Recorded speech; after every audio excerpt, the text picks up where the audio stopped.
It's fine. I got you. Lord of the underground, something like the funky child. All the names call me when I come around. Drop 60, with the way spoke around. Chump like Jordan from the underground. Might slap you with the right if you want me. Roll for your head like it's on me. Hot smoking cookie, Oh something for the man. party. Testing, testing. Testing 1, 2, 3. Akon, the illegal alien. Never with the score.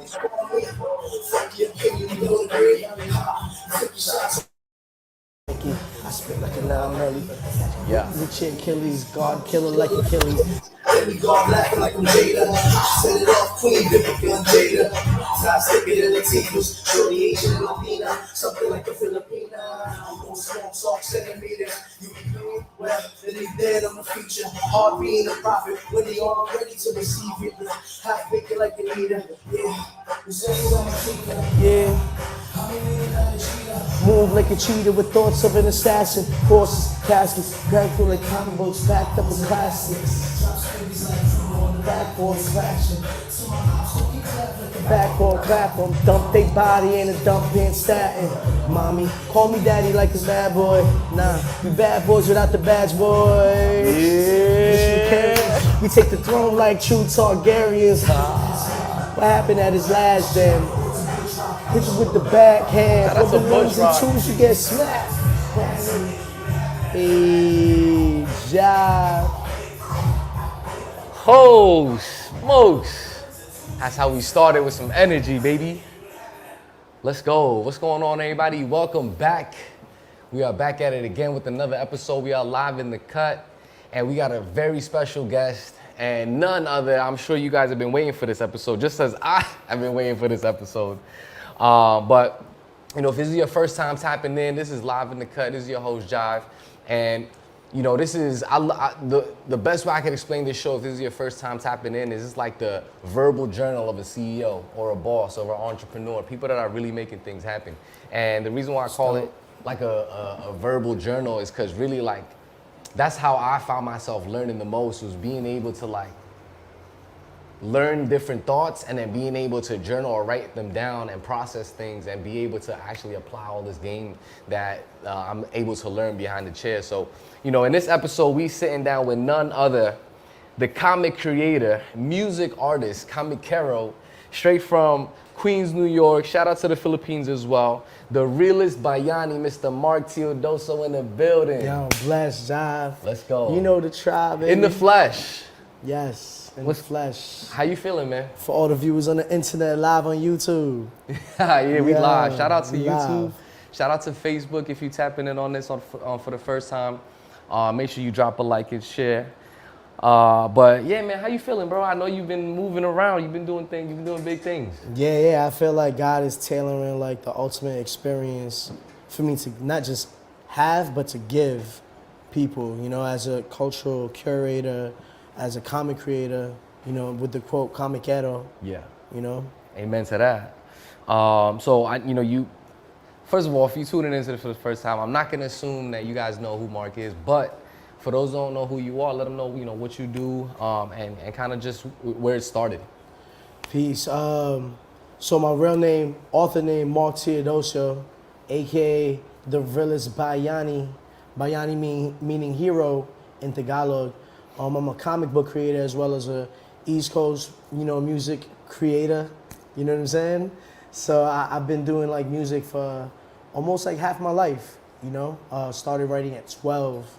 You know, off of like, you know, instrumentals. So you, like so you with the 20, true. so you 24. Yeah, so you 24, right? So you saying half We your life. 24 times 4. Old souls.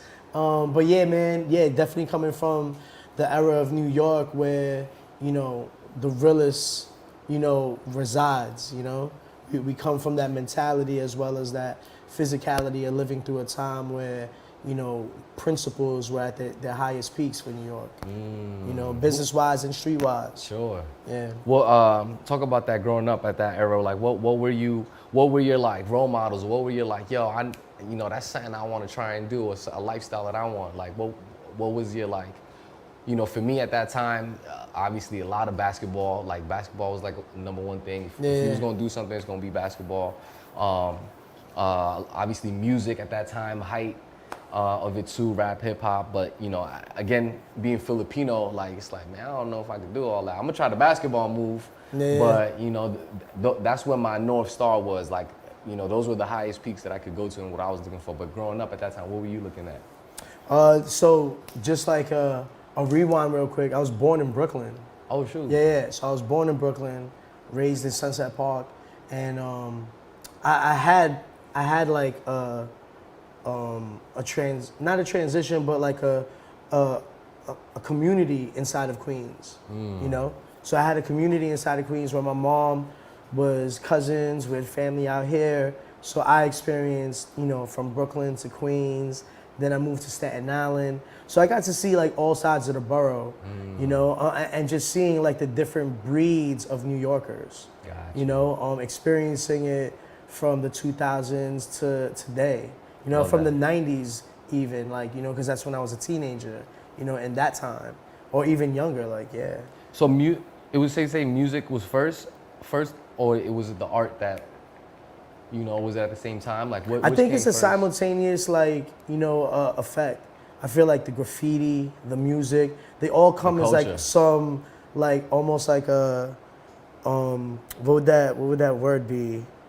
Euphoric kind of like experience for a New Yorker. Even no matter what, Filipino, Dominican, Mexican, Italian, growing up in New York, these like mixes of the hip hop culture from graffiti, DJing, you know, MCing, breaking was a major thing. I thought I would have became a b-boy because I was practicing ninjutsu. I was doing front flips, back flips, and I was like, should I be a b-boy? And I was like, nah, you know what? I'm really great at writing. Like I could tell stories, you know, like ultimately, like from 4th grade, I was writing comic books. Oh, you know, so I was low key in that realm of writing stories and taking the interest of storytelling.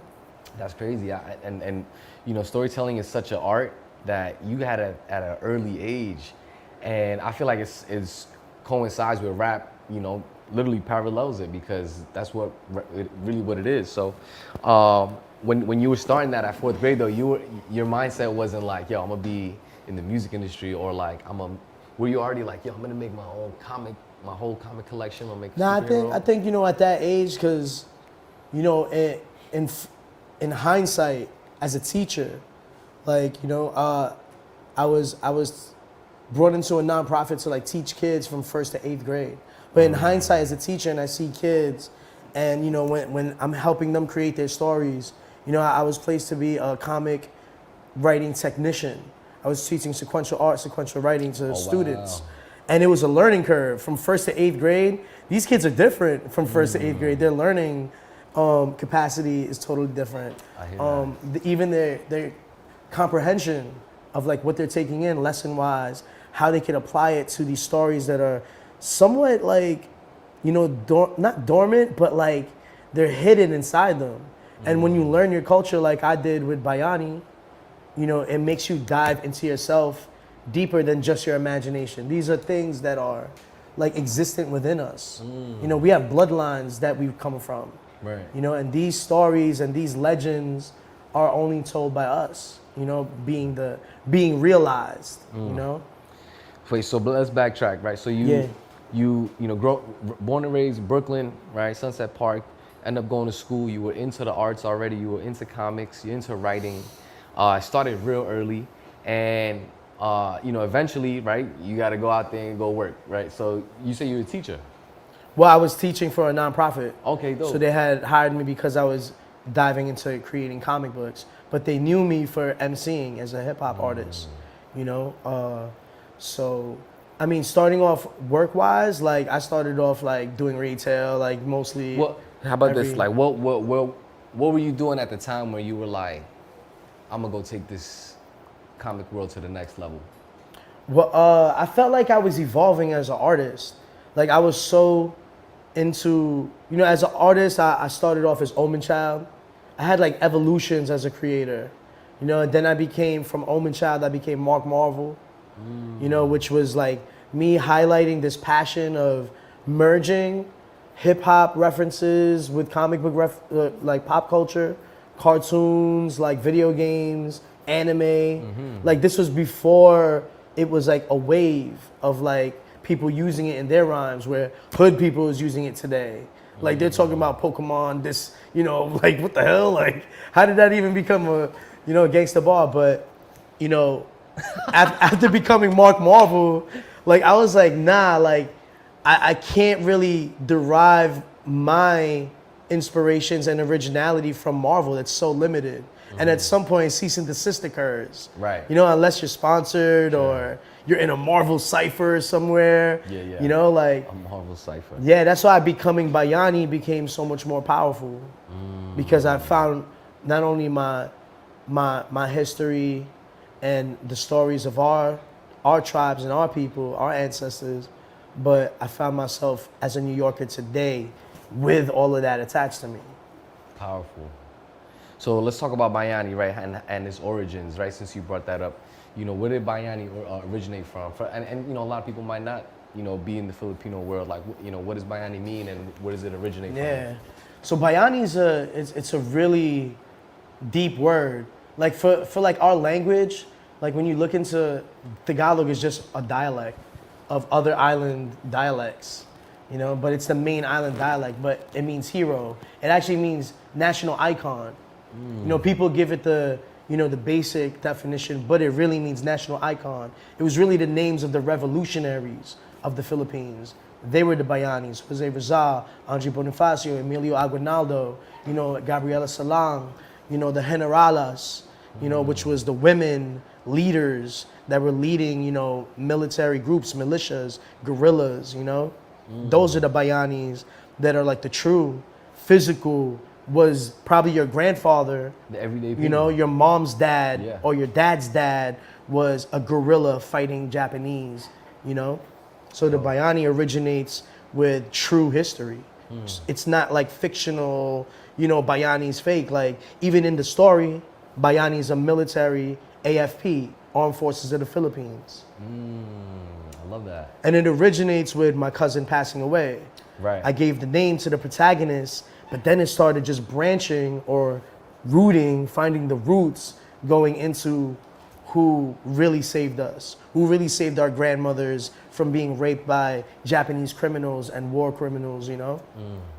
And these are the people that, like you mentioned, someone's grandparents, someone's great, you know, like these are the people that were every day going through this in real life. Like you could probably go talk to somebody about this and they could tell you about this life, like not too, you know, many generations ago. Facts. You know, which is pretty crazy. So, Facts. so you know, and then with the background with your brother, you know, I'm sure that has Cousin. a lot of, oh, your cousin, I'm Yeah, sorry. that's The significance though is I'm sure just as heavy, right? So, in the midst of this, while you're creating this world, right? You're creating this Bayani world, right?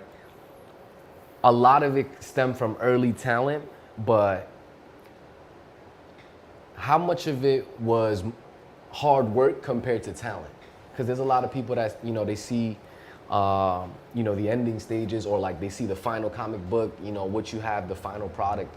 But most people's struggle is really just getting their first piece of work out. You know, so did you have that talent already, or did you develop it and then was like, all right, cool, I'm ready to drop this? Like, so when we talk about talent, right, like we think superstars. Like you have to be super exceptional in some performing art, right? But it's not just talent, it's like a gift. And when you put it in the terms of a gift, it's like something you're given, you know? And when you find this, when you finally like know what your gift is, like what makes you special or different, you know, than everyone else around you, like you realize that you have a role somewhere, you know? And in this role, you know, it becomes more essential with your awareness, you know, because you can't really use your gift without being aware of it, you know. And once you're aware of it, then what it breaks down into what drives this now. Like, why are you doing this? It's almost like, why does a superhero, what is the psychology of the mask? Like, why are you in the mask? You know, like, Talk about that, yeah. What's the psychology behind it's that? protecting identity, it's protecting the ones you love, it's protecting you sometimes from, you know, like the extreme measures, you know, like the desperate measures that you have to go to save somebody. You sacrifice yourself, you know, and the mask is almost like, don't even worry about the face. It's the heart that's coming out of the person. I love that. You know, so like the mask is really protection, though, you know, for the hero himself. Got that. So, you know, you had that, you know, what was that switch when you were like, yo, you know, I really do got it like that. Like, this is not something that's like God gave me this gift, so I'm gonna use it. When was that moment that was like, all right, let's go, God, like, you gave me this, let's run with it? Did you have that moment, that switch, that with, you know, that had a conversation with yourself or with God and was like, yo, I'm gonna go all out with this? Was that? So like, it's like crazy because like people be like, yo, I talked to God last night, right? And you're like, really?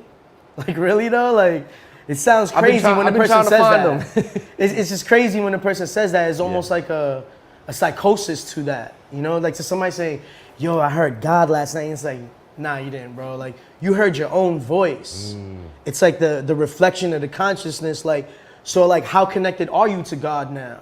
You know what I'm saying? It's like, and I'm not ridiculing anyone's, you know, relationship with God, but it's like, add the science to it, like mathematically or logically make it make sense, right? To the point where you're not crazy, where you know that this is a intuitive, non-verbal, like affirmation. It's not God talking to you, it's you knowing you're supposed to be doing this. You know, so for me, it was like me just answering my passion, my desire to not just be heard, but to like almost hear other people's stories inside of what I'm trying to make them listen to. So now when I write, I'm just more conscious of who I'm speaking to. That's big. You know? So it's like the gift has to be, you know, that fulfillment for not just you, but the other person that you're using it for, or, you know, the deed. I like that. Yeah, it's that Kapwa effect. I was telling a friend, it's a Kapwa effect. Right. It's that reflection, their benefit is your benefit. Kapwa, yeah. Yeah. That's dope. I learned that too off of, it's like for the betterment of the community. I forgot the exact definition of it, but I see where you're coming from. There is no definition. It's a concept. It's a concept. I made a spoken word record with YTC, Yours to Create, Ron Verbal. You know, and shout out to my Jersey Filipinos. Shout out to Jersey You know what I mean? Filipinos, yeah. Ron Verbal and me made a record called Kapwa, and being Filipino American, like, it's not like I feel like we're at the stage where we're past imposter syndrome. Now we're more like, we decolonize that aspect of us as New Yorkers. Because East Coast, you know, we're not as rooted as Filipinos in Cali, who have wild history from like 1541. Like, we're probably like 1970s, 1960s. Yeah. I can't say exactly, you know, the historical aspect of Filipinos in New York, like, probably stems in Queens, New Jersey, because you got seamen that travel and they end up, you know, with our Lolas and Lola, you know. Yeah. We all know that one white uncle. Like, where you come from, man? Tito, you know? Facts. I feel that. All right, cool, man. Listen, man. Shout out to everybody tapping in on YouTube right now. I see you guys in the mix. Facebook, I see you as well. And we got a couple Twitch, the lurkers. Shout out to the lurkers, need love too. And we got a couple homies, John in the building. What's up, baby? So, you know, it's always, you never know who's gonna show up, you know, when we live in the cut, but something that I always am curious about, right? Actually, I'm not curious about. This is something that I thought that ran through my mind the other day, right? Being creatives. You know, early in our journey, we are, you know, early in, you know, whatever journey you're gonna be in as a creative, you're gonna have to do a lot of jobs on your own, right? From the dirtiest job to the, you know, whatever the CEO is doing. Yeah. And you know, before you have a whole team and all that, you're gonna have to do a lot on your own. You know, I early on, when you don't have the finances to go get a team or the resources to go get a team, I believe that currency is a real, I believe that creativity is a currency, right? Like, when I was first starting how to cut hair, I was giving free haircuts. I was using my creativity as a barber or as a hair artist to give people clean haircuts. You know, when I started a podcast, my main thing was, how can I help businesses, brands, small businesses, how can I help them get exposure? Well, I can make videos for them and they could do marketing. So that was my creative way, and to be able to use it as a currency to then grow as a CEO, as a business owner, as an entrepreneur. You know, so I believe that creativity could be used as a currency very early on. You know, what is your take on that? And have you ever used your creativity as a currency, you know, early on when you were starting your journey, or even that, you know, where you are right now? I remember this one saying I read from a book by Brian Bendis. He's like one of the top, you know, comic book writers with the craziest story arcs in Marvel to DC. But he said to really, like, how can I explain this? Paraphrasing. Oh man, this is live too. I'm like over here blanked out, like, oh sweat. No, it's all Damn. good. No, yeah, because the truth, like I said. So Brian Bendis was saying, become the expert in your field. Mm-hmm. You know what I'm saying? So with MCing, like, I feel like I've like traversed 3 generations of hip hop. You know what I'm saying? In not just finding my style, but like becoming hip hop. You know what I'm saying? Because like when you become hip hop, you're not just MCing, like you're also among other peers and MCs.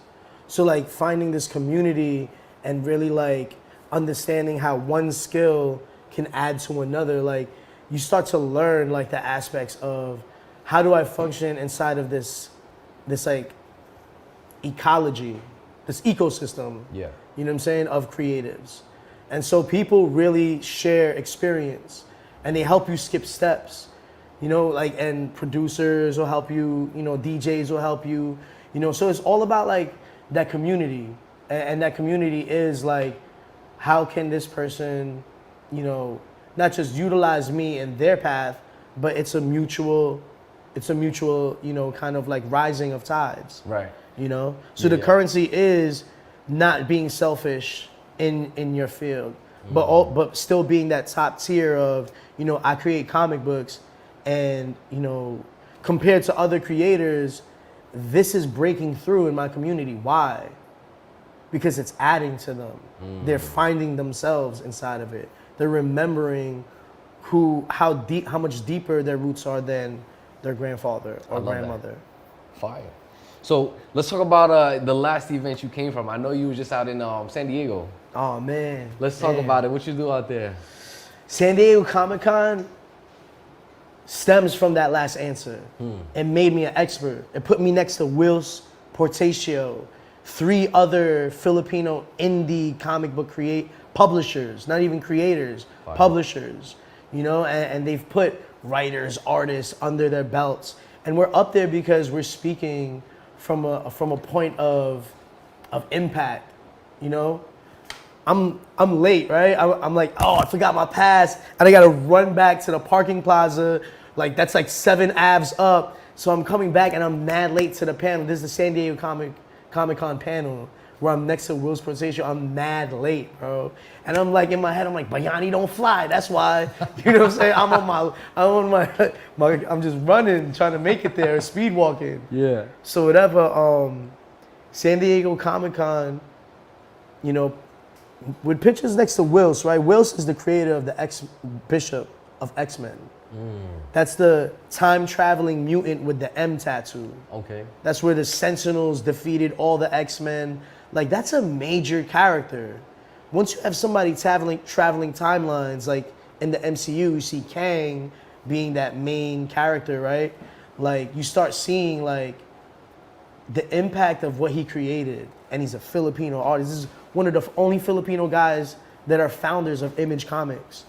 And I'm next to him, and he's dropping gems like the true Tito, like a guro. In Filipino martial arts, they call them the guros. No. They're the teachers. Or the Tuhon is the grand master. So it's like next to a comic book Tuhon, you know? And he's like dropping gems. They're stopping him because he's going over the time. Because the panels only have a certain amount of minutes for you to break down what you wanted to say. Nice. So, and I killed it. I was thinking about my sound bites before I went up. So like Comic-Con, I really made my impact. Cali showed wild love to your New York, East Coast Avenger, Bayani. Let's go. Yes. That's dope. That's dope. Could you share anything that you shared over there at the Comic Con, San Diego Comic Con? So I kind of like weaved it in between answers. Yeah. But really what I shared at New York Comic Con was to champion your culture. I think that's like fairly like the streamlined message of everything that I'm doing. Yeah. From music, hip hop to community. Right. You know, even to like education. You know, I'm about to be in a superhero course for Chicago of Illinois University of Chicago, Illinois. Oof. Thank you to Professor Martell. So I you want want to me talk to about speak? that. Yeah. You know? Matter of fact, we can talk about that because I did see that post that he had posted up, and I actually wanted to read the caption since you brought it up, and I thought that was pretty interesting that you did that. But so he is a professor From Chicago. Okay. And he was in San Diego Comic Con. Right. Copping everybody's books, supporting, Nice. showing up to Lumpia Factory. Nice. So let me read this caption, right? So you said, God qualifies you when the world says no. You don't have the credentials. It's a sermon that echoes in my mind from the pastor. And you said, can I share a blessing? So, and I'm just gonna cut the caption short, but you basically said at the end, you said, I find myself filling this role as a passion gift, as a teacher from classrooms to stages, often your pursuits and your passions. So what was going through your mind when this was transpiring? Is to never really let, what was going through my mind when I'm writing that is like, I'm a college dropout, bro. You know what I'm saying? I failed like twice, like 2 different colleges, Stony Brook to CSI, College of Staten Island. And like, I'm like, damn, bro, like, but I'm 97 credits in. Like, all I need is a semester and a half. And I just couldn't stick it through. I'm bugging. And when I met him, I'm like, but I'm gonna speak in a course, which is gonna probably be like, I might as well be in Chicago, Illinois, taking this class with him. Like, Fire. like, and finishing school. So I'm thinking like online courses. I'm really thinking like, I wanna complete my mother's dream. They come here with a totally different dream than what we actually live out sometimes. And a lot of the time, you gotta let your child follow their dream. You know what I'm saying? Because they're gonna fulfill their purpose. They're not passionate about something because it's random or they're bored or it's their lack of like ability to succeed in the world, but they're really meant to do something that the parents didn't even see. Like my daughter and my son, like I look at my son here, I'll be like, damn, you're gonna be like a war hero, like against artificial intelligence and shit in the future, John Carter. You know what I'm saying? Yo, that's wild. But you can't really. My parents wanted me to walk down and be in college, like throwing up the tassel with the Filipino flag on. As expect, that's what they all wanted. And I hope everyone that has that has parents that have that dream can fulfill it. But if you don't, you fulfilling your dream sometimes makes them prouder than a diploma. Even though for most of us, that is the epitome of being a son or daughter, right? Exactly. Graduating college. I know that all too well, bro. Trust me, my mom was like, man, listen, before you go off to Barber, I think you should go finish school. I'm like, Mom, I don't want to sign up for this no more. I done failed it 3 times already. Yeah. After the 3rd time, I was like, listen, this is no longer this is a clue. This is a sign, man. Like, I don't need to do this another time in a row. But, just to walk the stage, not even walk the stage. I didn't even do graduation. Just to get the diploma, just to say we did it, just to do it for them, that was one thing. But after I graduated, I never looked back. I never even wanted to, think about going back, just because I understood what my passion was, what my path was, which I'm sure, at the time, you were like, you know what, like, let me go use my talents. Right. But look at what your talent creates, right? Right. Like you pursuing the barbershop, the vision of it, like it created, and I'm a loyal person in going to a certain barbershop, right? So I seen the faces change, the chairs change, the vibe change, through like 15 years of going to a certain shop. Like it becomes a crossroads of dreams and like sometimes lost causes. You get those barbers that are like thugs. They live in that. You're like, yo, bro, can you not bring that energy to the shop? Like, you know what I'm saying? So, but you become that crossroads where now, like, maybe your conversation navigates him down to create like a family and find peace in Maine or 100%, something. Change somebody's life because you changed, their decision in coming to work. Oh man, I look at us as like somebody. I saw this on a post the other day. Barbers we call them therapists. Like therapists, Oh, therapists. That's my first time hearing that. Yeah. That's I was fire. like, word, you know what? Like, Therapists. The amount of conversations that we have that I'm sure that you would probably pay to speak to somebody about is like you get to let it all out here, So and to your point, it leads down a whole different roads, which is why I love, even doing this show. It's the main reason why I'm even here. It's probably the reason why I met you. And somewhere down. Because you was keeping savvy fresh. Exactly. You know what I'm saying? So it all stems from, again, something that I was very passionate in. So, but let's switch over. I want to talk about music, right? Because I know again, comics is one thing, but music plays a big role. You had a track out that was it for the Puerto Rican Day Parade? I know that was the last time we spoke. You had that one track that was out, but you have another track out that's called Anak. Now, mess with it heavy. So talk about that and where that stems from. So what's mad funny is the producer of Anak works at my job with me. You know what I'm saying? Yeah. So I'm not gonna really go ham on my job. If people know, they know. You know what I'm saying? But he works, and we at work, and we're just like, yo, I got new beats, yo, and I'm like, oh, word, and it's crazy because like I'm already at that time of my artistry where I'm like, I'm not just gonna rap over people's beats just because you make beats. Right. Do you mix it? You know what I'm saying? Are your drums on point? Are they updated? Like, I'm trying to make music that an expert producer be like, who produced that? Mm-hmm. Oh shit, who mixed that for you? That shit sound fire. It's ready for the radio. Like, I'm not trying to make like in the basement, and like there was a time of my life where I was in the basement with for sure. But you want to make high quality stuff. So when I got a knock, that kid engineers his beats. Low Key Porter. Mm-hmm. So Low Key Porter's from Rockaway. You know what I'm saying? But we work at the same job. So we met. That's where the crossroads happens. But we got passions. I rap. He makes beats. You know what I'm saying? And a knock happened because I'm Filipino, bro. But Filipino American to the point where it's like, how do I merge Bayani, being a Filipino comic creator, and being a hip hop artist? Mm-hmm. And it's like make music that ties in. Mm-hmm. So Anak, if you look at the cover, it's the girl, the wifey of Lapu Lapu, holding like a child. You don't know if it's male, boy, or a girl. But you see the child with like the karambit knife, which is what we're also known for. You know what I'm saying? In Filipino martial arts, knife fighting. So it's just an amazing like marriage. You know what I'm saying? Between creating that hip hop and merging the comic books. So it's funny when I was listening to it, in my mind I pictured you with your kid right away. Yeah.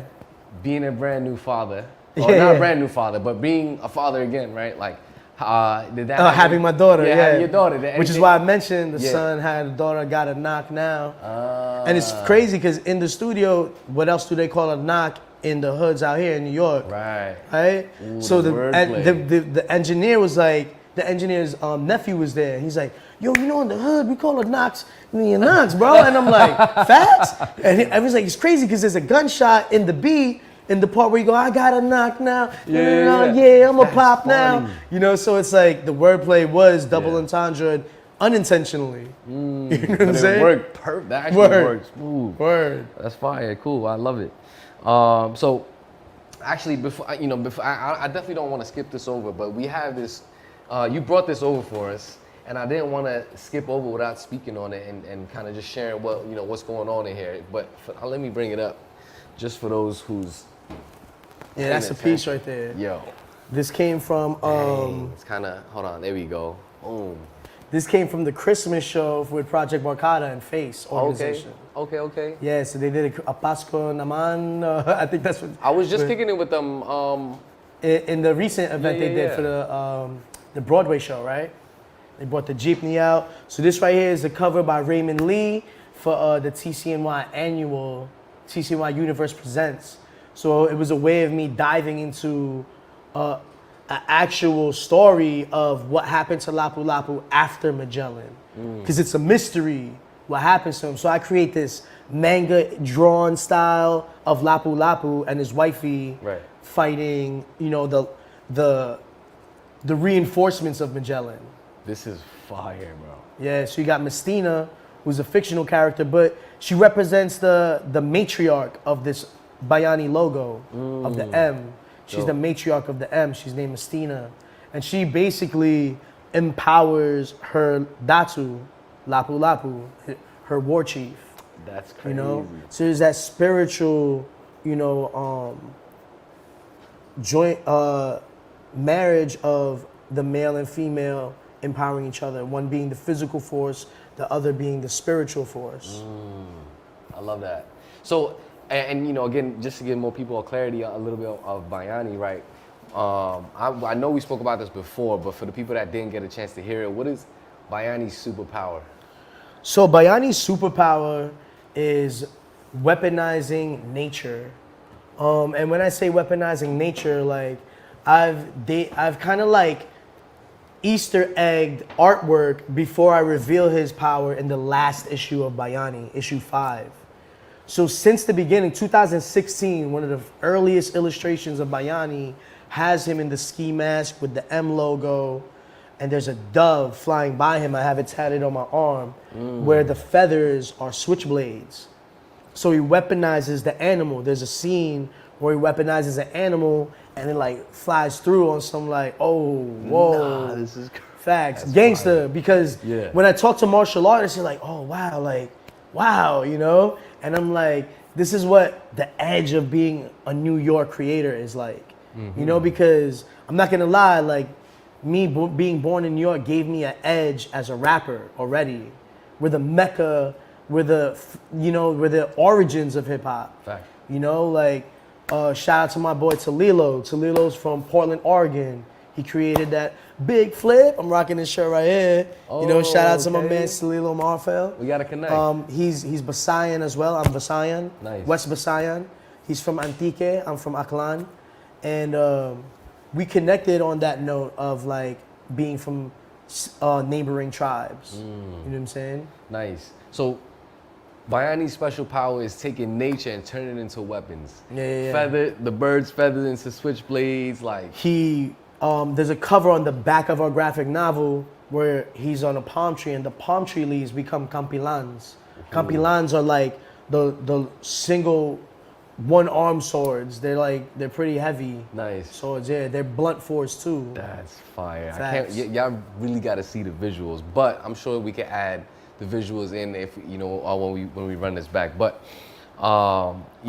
just for note, there is no characters that weaponize nature in X-Men. There might be someone if they make a variant of their power, right? But there's no one that's done what Bayani does. So, and I'm just saying that with you because later on in the future, you're gonna find other characters or other creators biting the steeds. Nah, run the time step on this. Run the time check on this. We got but the this receipts. has been since 2016. Fact. So anything after, if there's a X-Men character that has this power, better be having me that written it. Facts. Better have me that wrote that story. That's super dope, man. So, we've been on here for a little under an hour, man. Shout out to everybody that's tapping in. If you're watching this on the recording, share, show some love. If it's your first time tapping in, subscribe to the YouTube channel. And if this is bringing you any sort of value, if you're into the comic world, the creative world, make sure you drop a like. And as we close this out, one thing that I definitely don't want to miss out on is Bayani Con. Let's talk about Bayani Con. What's going on there? Word. So Bayani Con, just off the momentum of San Diego Comic Con, I felt like I needed a Bayani-centric, event. Like, not just for the comic book, but for me as a creator, to also, like, give revelations about Filipino martial arts, which is history as well as secrecy of the arts. And then there's the indie creator panel. You know, so those two aspects are like what we really focus on. It's an unconventional kind of like focus because it's just panels. I'm not focused on creating vendor tables and making a market. I want to market in history that this is the first Bayani Con. And it's not even about being the first, it's about being the most purposeful, being the most intentional. You know, so putting highlights on a Filipino superhero in New York, it's a different like statement, you know, because we're the minority as Asians out here, right? You only find pockets of Filipinos, not whole, like, you know what I'm saying?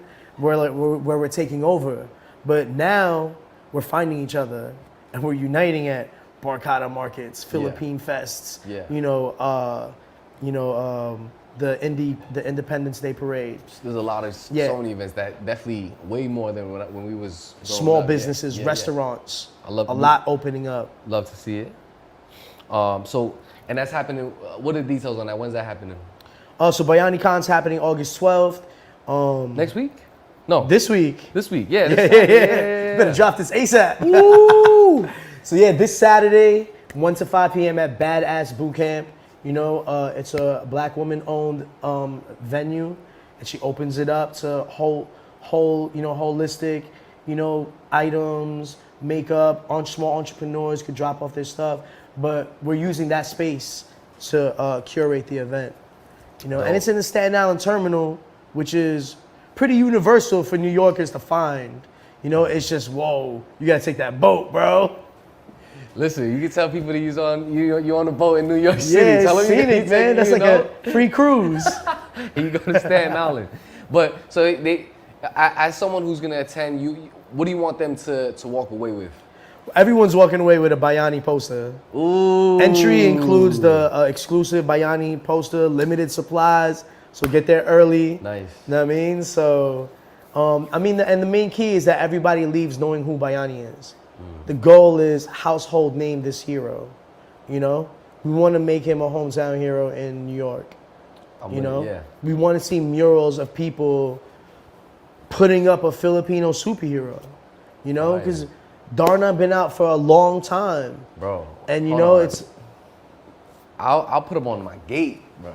Oh yeah. I'm gonna put Bayani on the gate. Yo, bro. that would be wavy. If you know somebody who can pull that off, I'll let him rock it out. We can talk to a bunch of artists. There's a lot of fobs. Know what I mean? The Fresh Off the Boat Boys.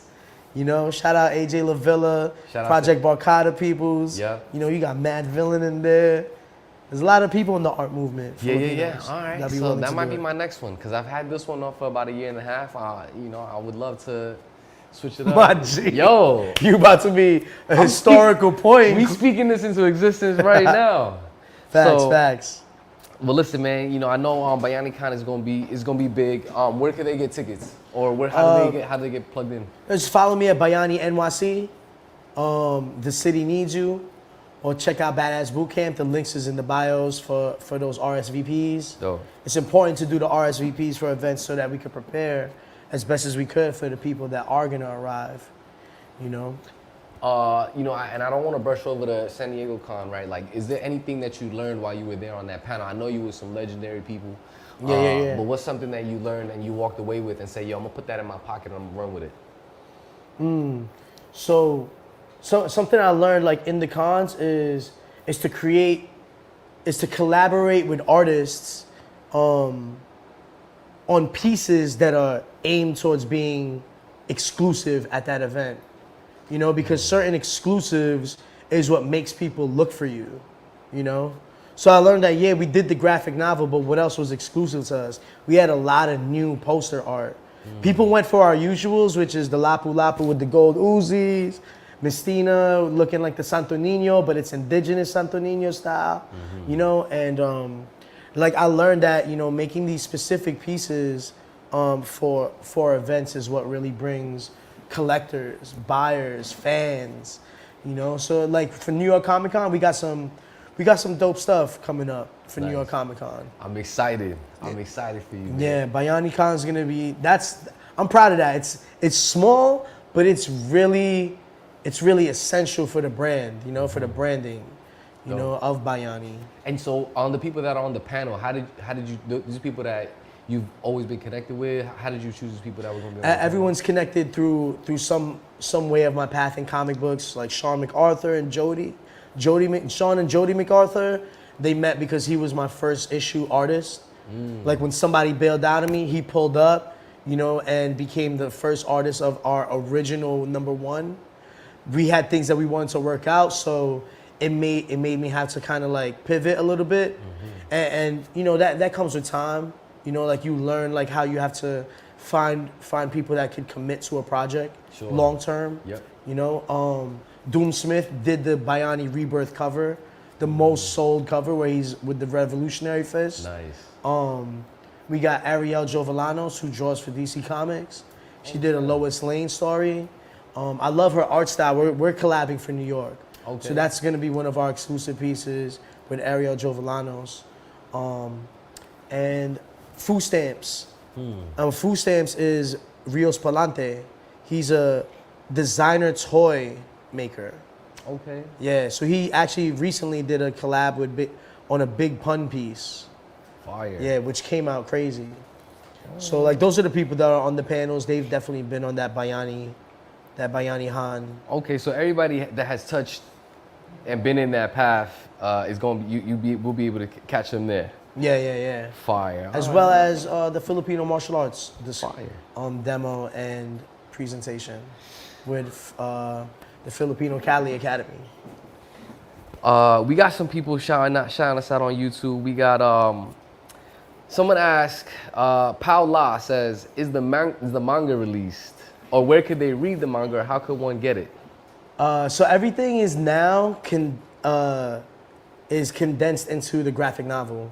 So every book I've published is available in that graphic novel. It's on savvydesigns.nyc.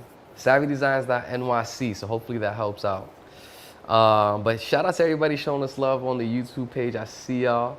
I appreciate y'all. And I'm excited for the next drop, man. So the next event, the next place that we can catch you at is gonna be Bayani Con, and then after that, New York Comic Con. Yep. Oof, that's a fire lineup. When does New York Comic Con land usually? First week of October. This is a fire lineup to be in. Fire make sure y'all get your register with New York Comic Con to get your tickets. Dope. Or be outside. Find somebody leaving. I mean. Well, listen, my cheat code. We got John in here. John, I know you in here. You showing love, bro. You got any questions? Anything you want to share? Hello, man. Nah, I love it. Every moment of it. My guy. Word. Well, listen. You know, we've been on here for over an hour at this point. But if you want to share any last words with the people, one, before you do that, I want to thank you for pulling up because I know this has been long doing the making. Yes. But a very impactful episode for creatives and people that are on their way to the top on the journey just like us. So. Any last words you want to share, and again, where people can find you at and where they can connect with you? Yeah. Just follow me at bayani.nyc. The City Needs You. Also at The City Needs You is the publishing. Follow our YouTube. We're on the road to 1,000 subscribers. We at 300 right now. Let's go. 300 and change. So I feel like something that I should leave with people is that you should really tap in with the ancestors. It's like so cliche these days. Like people be on some, like, you know what I'm saying? Like they're fake woke. I don't know what it is. Yeah. Or if they're just trying to like run with the trends. But I feel like the real wokeness is asking your oldest family member. Yeah. Who your grandparents were. Yeah. Because you'll find somewhere down the line that you're just like them. That's so wild, crazy. So like you look like your Lolo Garing. Like, yo, facts. That's my dad's dad. Yeah. And they told me that he used to be a wild dude. Like they Right. was shook at him in the province, in the campo. Ooh. Like when he pulled up, they're like, oh shit, this Lolo Garing, man. Shit. You know what I'm saying? Yeah. So like, and he was one of those he was the guerrillas. Right. Also one of my great grandparents was a sheriff. And he helped My grandmother My escaped grandfather too. That's from the Philippines. crazy. What? You know, That's so. their stories are mad ill. They're the real superheroes. No, that's so true. That's so true. you know of our. So it's funny. My grandfather did the same thing. He was the barangay captain. Wow. Basically, sheriff, right? And same thing. Like when there was trouble, you're not calling 911 in the Philippines. Like it's just no. You try calling 911. Nobody's showing up. So when you usually call that guy, whoever the captain is, and he's creating his own team, as vigilantes, literally. And so he did that for a long, They be wearing regular clothes. I mean, they weren't regular clothes, but they wasn't holding regular guns. Nah. The barrels. Yeah, the barrels was real. And coming across those at the house, if you ever if you're from the Philippines, you go to your grandparents' house, you might be, snooping around, and then you see, like somewhere behind the wall, you see the whole rack of like the Glocks, the shotguns. Yeah, the arm. Like, what the hell? Where did this come from? So, yeah, man, we come from a bloodline of soldiers. Yeah. In all the ways that they were, in all the time and all the eras. Mm-hmm. So, listen, man, this has been a jam-packed episode. Yo, facts. Part 2 that. For real. Like, yo, we got a few episodes together. Facts. But I'm glad this one is the one that turned up, man. So other than that, I appreciate you for tuning in, man. For sure, Ken. And tapping Appreciate in, you. bro. But everybody else that's tapping in, we are live in the cut. This is another episode of Live in the Cut. Appreciate y'all for tapping in. Make sure you share, like, and subscribe, and we are out of here. Peace. You know the tribe.